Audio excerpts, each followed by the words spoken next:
Well, howdy, physics sleuths and inquisitive souls. Welcome to this episode of Dynamic Gravity.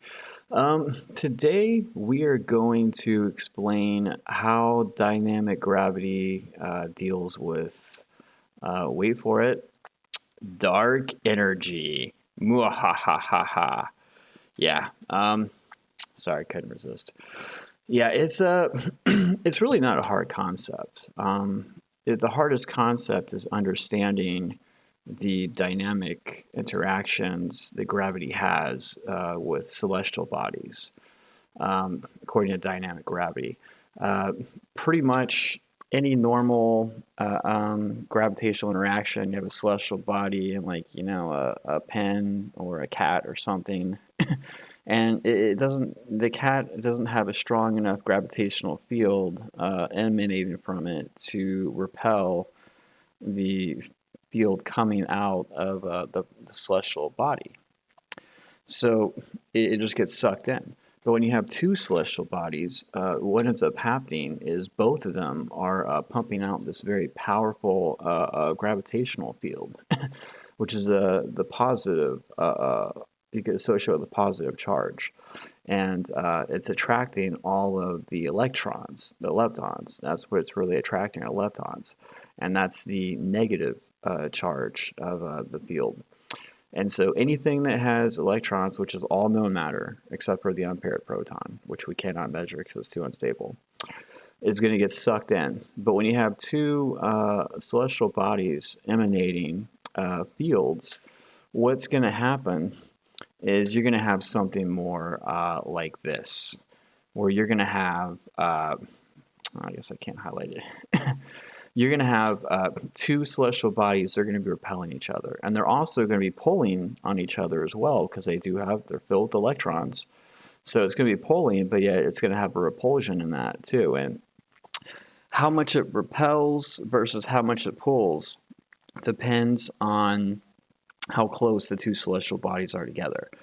And I believe I finished my math to explain dynamic gravity just today. And it does a really good job of explaining this. Unfortunately, the math, as of yet, cannot explain dark energy entirely. It just can't do it. Even though it's the whole concept of repulsive gravity, which is dark energy essentially, is baked into the very core and fundamental of dynamic gravity. The math, at least in the equations that I've been able to contrive so far, do not do a fantastic job of explaining why the universe is expanding, much less why it's accelerating its expansion. But we're going to dig into this, and we're going to try and explain this the best we can through dynamic gravity. So, dark energy is just basically, the fact that we realized that if all matter is pulling on itself, the universe should be closed. It should be collapsing in on itself. It should be getting smaller, but it's not. It's going outward. It's expanding from all directions as far as we can tell. This is impossible. This is impossible by every current theory of gravity, except mine, dynamic gravity. Once again, dynamic gravity has a repulsive gravity baked into it, so this is what you would expect to see as the universe ages and gets older. Because what is going on here? Let's go to our trusty clipboard here. Let's see here. Got a pen. So we have a small celestial object, right? And let's say it's being orbiting by other really small celestial objects that are so small that they cannot adequately repel themselves from this bigger one. And so eventually, one thing is going to happen. They're gonna get eaten by this larger celestial body.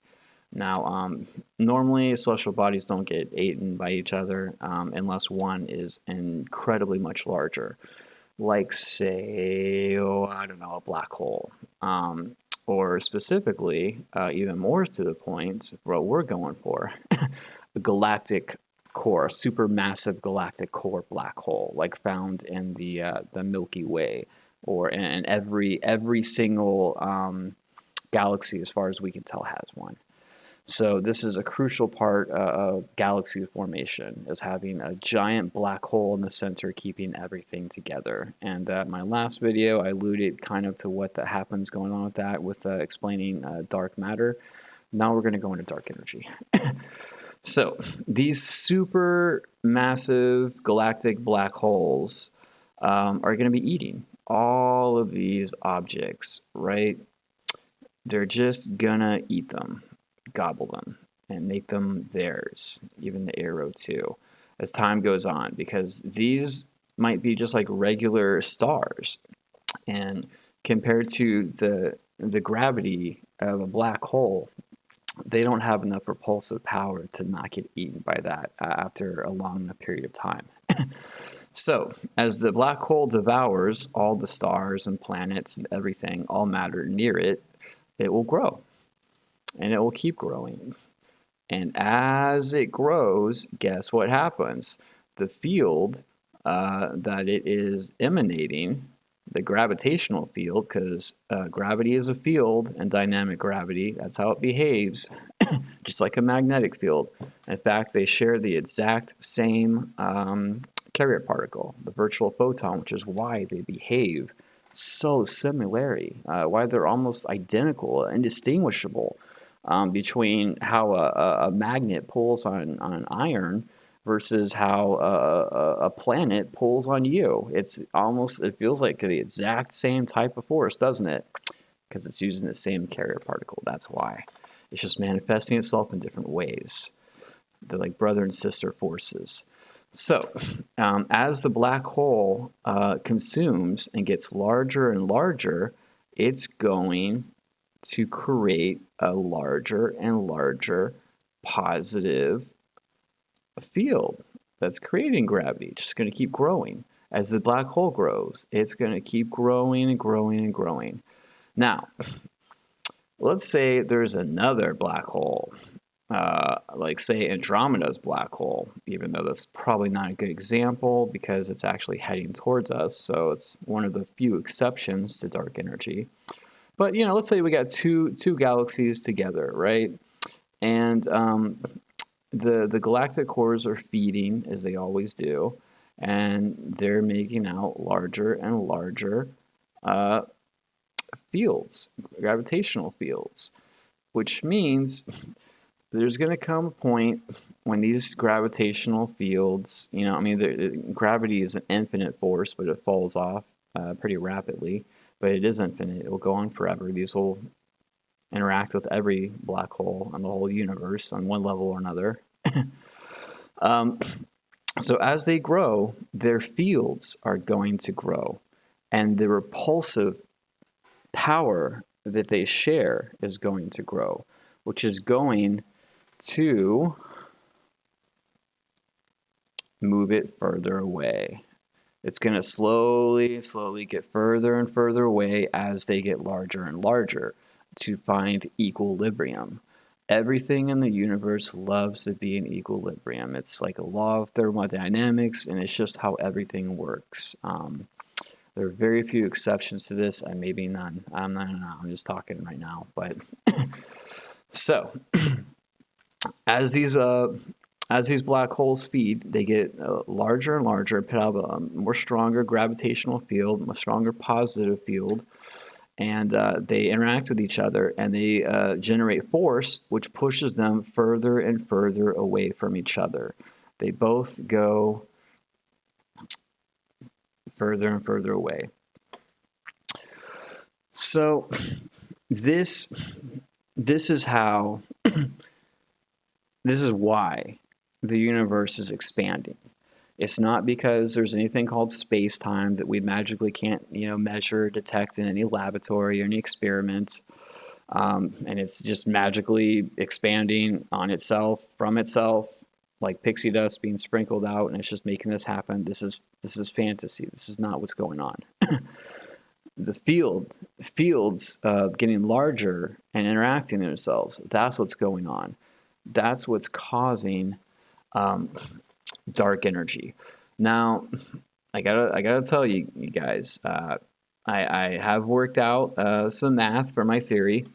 I will reveal that soon, maybe next episode, maybe not, whenever I feel comfortable in doing that. And you'll see how the math explains this. But the math does not explain completely what's causing dark energy. It only accounts for a certain percentage of it. I'm very disappointed in that. I don't know if my math is wrong. I don't know. We'll see. I'll let you guys see it soon enough. But there's another thing going on here too that we have to think about. Let's delete all this. All right. So let's say we have an object, right? A celestial body, a really big one, maybe a black hole, or maybe two black holes. Probably not a good example. Let's say a star.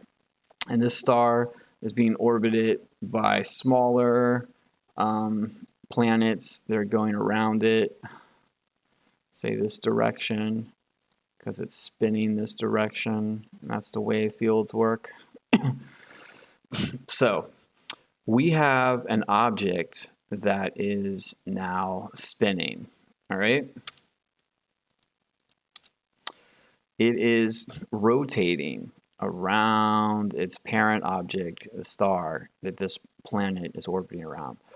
That's going to create centrifugal force because as the star spins, frame dragging is going to drag this celestial object in the same direction it's spinning and orbit around it. And as it orbits, I think like the lines of force are going to be like here. So it's just going to aim off into perpendicular, like 90 degrees, into the middle of nowhere. So there's always going to be force as an object is orbiting around it that is centripetally pulling that celestial object away from the star that it's orbiting. And this is just what happens. This is why a lot of objects are going further away. Now, you might ask, do galaxies orbit anything? I mean, does that hold up on a galactic level? And it does. Our galaxy does indeed orbit other galaxies. We are in what's called like the local cluster, local group. Yeah, local group is our local group of galaxies, and we are all orbiting each other. So there is going to be force, centripetal force, that's going to be pulling these away. So in effect, you could argue maybe the majority of dark energy is not from the super galactic massive black holes feeding and getting larger. Maybe it's more so from them spinning rapidly, and that spinning is going to create frame dragging. Maybe I'll do another episode on this. It's a heavy concept, but so yeah, and the end result is you're going to have objects that are going to be having more force pulling them away over a long enough period of time than the gravity is holding them together. I'll be honest with you guys, I'm not 100% confirmed, not confirmed, but I'm not 100% sold on this explanation is to attributing certainly not all of dark energy. I wish I could sit here and say that according to the math, I could account for 100% of dark energy that we see, but the math just didn't work out that way, and I'm heartbroken. But there are other mechanics, like I said, orbiting that can do push things away as well. So ultimately, dynamic gravity, I don't want to say that it fails to completely explain dark energy because it does have a dark energy component automatically built in. As stars or black holes feed and get larger, they're going to naturally push everything out further away that's on their same level. This is just expected. And if you didn't see this, I would be concerned. So we are seeing a universe that is exactly as dynamic gravity predicts it would be. Unfortunately, the math I've developed cannot entirely explain that, and that's what I'm so heartbroken about. But that's for another episode. Thank you for listening and coming along. I'm going to try and put out, videos every week explaining different concepts and just go as far as I can with this. I truly believe that dynamic gravity is the way gravity works, and I'm not the only one. Even Albert Einstein himself said in his it was like special relativity. I think the very first page he said gravity absolutely has to act like a field. It has to work like a field, or it's impossible for it to do the things that it does. And then he comes out, with general relativity, like a few years later, that goes off into geodesics and whatnot. It is what it is. This theory has been progressed quite heavily after his death. But we'll go into another episode on that too. So much to go into. So many episodes coming up, guys. I hope to see you there. Stay safe. Have a good day. Bye. Like, subscribe, submit.